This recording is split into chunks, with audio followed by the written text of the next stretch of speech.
नमस्कार। आज हम चर्चा कर रहे हैं दिल्ली में निगम के होने वाले चुनावों पर। कथुरिया जी, आप इन निगम चुनावों में किसे बढ़त हासिल करता हुआ देख रहे हैं? देखिए, दिल्ली में जो इस बार चुनाव होने जा रहा है दिल्ली नगर निगम का, इसमें 10 वर्षों से भाजपा ने कब्जा कर रखा था। इस बार क्योंकि दिल्ली में सरकार आम आदमी पार्टी की है, तो आम आदमी पार्टी को बड़ी आशा है कि वो दिल्ली में निगम पर कब्जा कर सकेगी। इसके लिए अरविंद केजरीवाल ने एड़ी चोटी का जोर लगा रखा है। परंतु मेरा ये मानना है कि ये बहुकोणीय मुकाबला रहने वाला है। इसमें भारतीय जनता पार्टी, कांग्रेस और आम आदमी के अलावा मैं स्वराज इंडिया को भी एक महत्वपूर्ण उसके रोल में देख रहा हूं। और इस बार के चुनावों में क्योंकि कांग्रेस कम बैक कर रही है, तो कांग्रेस के कम बैक करने से आम आदमी पार्टी का वोट बैंक कम होगा। तो बहुकोणीय मुकाबले में इस बार मुझे भाजपा की स्थिति पहले से बेहतर दिख रही है। तो मेरा ये मानना है कि इस बार के दिल्ली नगर निगम के चुनावों में भाजपा जो है तीनों निगमों पर कब्जा करने की स्थिति बनती दिख रही है उसकी। निगम चुनावों से पहले कांग्रेस के कई प्रत्याशी भाजपा में शामिल हो गए। क्या लग रहा है आपको, दिल्ली में भाजपा का कांग्रेसीकरण हो रहा है? बिल्कुल। देखिए, जब जिस पार्टी की सत्ता की लहर बहने लगती है उसकी तरफ सभी लोग दौड़ने लगते हैं। जैसे अभी हाल ही में राजौरी गार्डन विधानसभा के उपचुनाव के जो नतीजे आए, उसके अंदर आम आदमी पार्टी की जमानत तक जब्त हो गई। दूसरे नंबर पर कांग्रेस रही और पहले नंबर पर भाजपा ने बहुत बड़े अंतर से जीत हासिल करी। इसके परिणाम स्वरूप आप देख रहे हैं कि आम आदमी पार्टी का बवाना का जो विधायक था वो पार्टी छोड़कर भाजपा में आ गया। इसी प्रकार कांग्रेस के पूर्व मंत्री अमरिंदर सिंह लवली ने अपनी पार्टी को त्याग कर भाजपा का जो दामन पकड़ा है, उससे महसूस होता है कि दिल्ली में भाजपा की लहर चल रही है। निगम चुनावों में एक वो पार्टी है जो दिल्ली में अपनी खोई जमीन तलाश कर रही है, एक वो पार्टी है जिसके सिर्फ 3 विधायक विधानसभा में है, एक वो पार्टी है जो दिल्ली में सत्ता हासिल करके बैठी हुई है।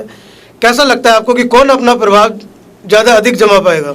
देखिए, बहुत अच्छी बात आपने कही है। इस बार के चुनावों में आम आदमी पार्टी को गोवा और पंजाब की तरह दिल्ली में भी बड़ा झटका लगने वाला है।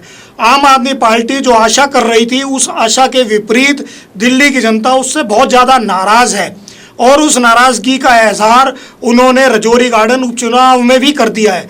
इसी प्रकार दिल्ली के जो निगमों के चुनाव हैं उसमें आम आदमी पार्टी कोई बहुत अच्छा नहीं करेगी, परंतु बहुत खराब प्रदर्शन भी नहीं करेगी, क्योंकि उसके विधायक हैं, उसका पार्टी का जनाधार बन चुका है। परंतु कई जगह कांग्रेस से कांटे की टक्कर में आम आदमी पार्टी कहीं दूसरे नंबर पे तो कहीं तीसरे नंबर पर रहेगी। इस सारे वातावरण में भाजपा की स्थिति पहले नंबर पर रहेगी, ये मुझे स्पष्ट दिखाई दे रहा है। निगम चुनाव होने से ठीक एक दिन पहले केजरीवाल जी जनता को धमकाते हुए टीवी पर दिखाई दिए। वो कहते हैं कि अगर मैं सत्ता में नहीं आया निगम में और किसी को चिकनगुनिया या डेंगू हो जाता है तो वो उसका जिम्मेदार खुद होगा। क्या दिल्ली का एक मुख्यमंत्री ऐसी भाषा का इस्तेमाल करता है? जनता उसे किस नज़र से देखेगी, आपका क्या कहना है? बहुत अच्छा प्रश्न आपने उठाया है कि क्योंकि मैं लंबे समय से राजनीतिक क्षेत्र को कवर कर रहा हूं पत्रकार की दृष्टि से, मैंने कभी मुख्यमंत्री से इस प्रकार की भाषा की उम्मीद नहीं करी कि वो वोटर को धमकाने तक पर आ जाए, क्योंकि आप जनता में डर पैदा करके वोट नहीं ले सकते हैं। ये आम आदमी पार्टी की हताशा को दिखाता है कि आम आदमी पार्टी इस चुनावों में कितनी डरी हुई है। उसको अपनी हार का एहसास किस बुरे दर्जे तक हो चुका है कि वो अब जनता को डराकर वोट लेना चाहती है। दिल्ली की जनता बहुत प्रबुद्ध है, बहुत समझदार है, तो मैं नहीं समझता कि दिल्ली की जनता इस डर से उस पार्टी को वोट देगी जो उसे डराना चाह रही है। आम आदमी पार्टी का प्रमुख हथियार सब्सिडी की राजनीति है, इसे कैसे देखते हैं आप? कितना जनहित में है ये? देखिए, मुफ्त बांटकर कभी भी किसी जनता का भला नहीं हुआ है, परंतु हमारे देश में ये प्रथा बहुत लंबे समय से चल रही है। खास तौर पे अगर आप दक्षिण भारत के राज्यों में, तमिलनाडु वगैरह में देखेंगे तो वहाँ मुफ्त सोने के गहने, टीवी, मोबाइल और पता नहीं क्या क्या बांटने की प्रथा रही है। उसी का अनुसरण करते हुए केजरीवाल ने दिल्ली की जनता को आधे रेट पर बिजली और मुफ्त में पानी देने का जो प्रलोभन दिया, उसके परिणाम स्वरूप वो दिल्ली की सत्ता तो पा गए, परंतु दिल्ली का विकास कार्य रुक गया है। आम जनता इस चीज को महसूस कर रही है कि मुफ्त की चीजों से उसका कुछ भला नहीं होने वाला है। इसलिए दिल्ली की जनता ने इस बार का जो चुनाव है उसके नतीजे बताएंगे कि किस पार्टी की तरफ उसका रुझान बढ़ा है। दिल्ली की 70% जनता जो अवैध कॉलोनियों में रहती है, मूलभूत सुविधाओं के अभाव में जी रही है, इसे किस नज़र से देखते हैं आप? बहुत अच्छा प्रश्न किया राजेश जी आपने, क्योंकि सही बात है कि दिल्ली की सबसे बड़ी आबादी उन कॉलोनियों में रहती है जिसे अनधिकृत कहकर उसका विकास नहीं किया गया, और बहुत लंबे समय से उस वोट बैंक को विकास के नाम पर उसके विकास की बातें कर कर लोगों ने वोट तो ले लिए, परंतु आज भी वहाँ पर ना सीवर है, ना बहुत अच्छी सड़कें हैं, ना यातायात के साधन हैं। आज केजरीवाल को भी 2 साल से अधिक समय हो गया है। उन्होंने अपने जो वादे इन कॉलोनियों के लोगों से किए थे उनमें से कोई भी वादा ऐसा नहीं है जो ज़मीन पर उतरता हुआ दिखाई दे। दिल्ली के मुख्यमंत्री ये भी कहते हुए दिखाई दिए निगम चुनावों में कि अगर मैं सत्ता में नहीं आया तो हो सकता है कि इस चुनाव के परिणाम के बाद दिल्ली में बिजली महंगी हो जाए और ये दिल्ली बिजली विभाग निगम के अंडर चला जाएगा।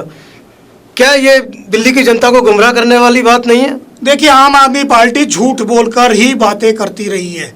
ये इस तरह के होर्डिंग मैंने भी देखे हैं जिसमें लिखा है कि दिल्ली के चुनाव में अगर भाजपा जीत गई तो बिजली के दर बढ़ जाएंगे, पानी महंगी हो जाएगी, बिजली महंगी हो जाएगी। जबकि दिल्ली की जनता खूब समझदार है, वो जानती है कि बिजली और पानी दोनों दिल्ली सरकार के अंतर्गत आते हैं। इसमें ना निगम का कोई मतलब है और ना केंद्र सरकार का मतलब है। तो इसका मतलब ये है कि केजरीवाल जी ये कहना चाहते हैं कि अगर मेरी सरकार नहीं बढ़ी तो मैं दिल्ली के अंदर निगम में नहीं आया तो मैं बिजली और पानी को महंगा कर दूंगा। इसको कहकर वो जनता के वोट हासिल कर पाएंगे, ऐसी मुझे उम्मीद नहीं है। क्या निगम चुनावों का परिणाम रेफरेंडम के तौर पे भी देखा जाएगा आम आदमी पार्टी के लिए? देखिए, ये तो उपचुनाव से ही स्पष्ट हो गया है। उससे पहले पंजाब और गोवा के चुनावों में जिस प्रकार आम आदमी पार्टी को बड़ी आशा थी, उम्मीद थी, और उन्होंने बहुत जोर भी लगाया कि दिल्ली को छोड़ के उसके अधिकतर मंत्री विधायक इन राज्यों में लंबे समय से घूम रहे थे, उसके बावजूद भी वहाँ की जनता ने उन्हें स्वीकार नहीं करा। तो दिल्ली की भी जनता महसूस कर रही है कि ये पार्टी यहाँ के विकास को छोड़कर अन्य राज्यों में दौड़ती फिर रही है। तो ये चुनाव नतीजे स्पष्ट करेंगे कि उसका आम आदमी पार्टी के प्रति अब कितना रुझान रह गया है। ये सभी महत्वपूर्ण जानकारियां देने के लिए आपका दिल्ली की जनता की तरफ से बहुत बहुत धन्यवाद करता हूं मैं।